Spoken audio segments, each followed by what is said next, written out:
اور زکات جو ہے یہ بندوں کا حق ہے. غریبوں کی مدد کرنا کس کا حق ہے؟ حکم اللہ نے دیا ہے, لیکن حق کس کا ہے؟ بندوں. اگر آپ کے پڑوس میں کوئی غریب تھا, آپ اس کی مدد کر سکتے تھے اور آپ نے نہیں کیا, تو آپ نے اس کا حق مارا ہے, آپ نے ظلم کیا ہے, آپ نے اس پہ زیادتی کی ہے. بھلے آپ کے پاس پیسہ ہے, اس کے پاس نہیں ہے, اس کے باوجود آپ کی ذمہ داری ہے اس کی ہیلپ کرنا. یہ اللہ تعالیٰ نے آپ کے اوپر ذمہ داری ڈالی ہے. صرف اللہ تعالیٰ نے نہیں بلکہ سوسائٹی نے بھی, لیکن سب سے پہلے اللہ تعالیٰ نے. تو زکات جو ہے یہ بندوں کا حق ہے, بندوں کا رائٹ ہے. رائٹ کہتے ہیں کسی بھی ایسی چیز کو جو کسی کے ذمے ہو, کسی کی ذمہ داری ہو. آپ پڑھیں گے آگے SST میں, کانسٹیٹیوشن نے ہمیں 5 فنڈامنٹل رائٹس دیے, لبرٹی, اور اس کے اندر اور کئی چیزیں ہیں, یعنی زندگی کی آزادی اور ایجوکیشن بھی اس میں اب شامل کر دیا ہے کئی چیزیں. تو رائٹس بولتے ہیں ایسی چیزوں کو جو کسی کے ذمے ڈالا جائے, کسی کے اوپر فرض کیا جائے.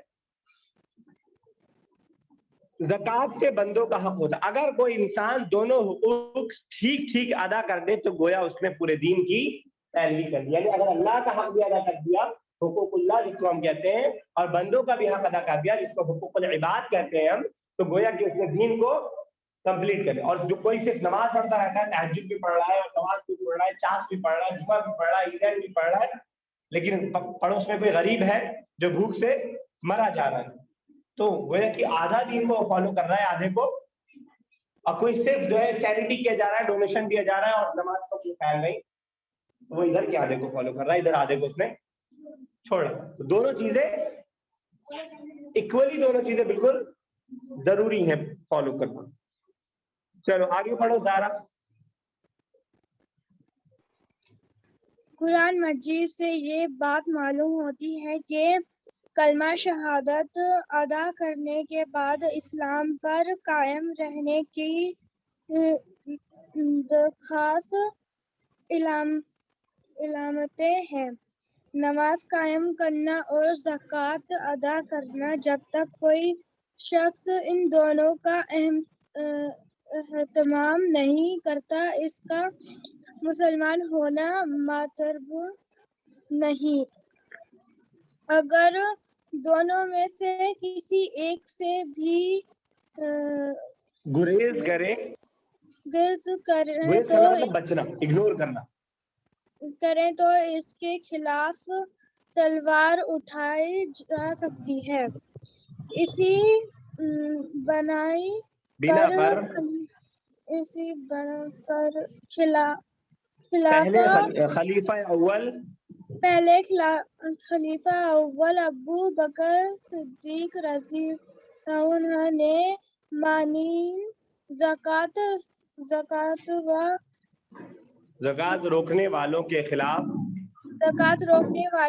خلاف جنگ کا فیصلہ فرمایا تھا, جبکہ یہ لوگ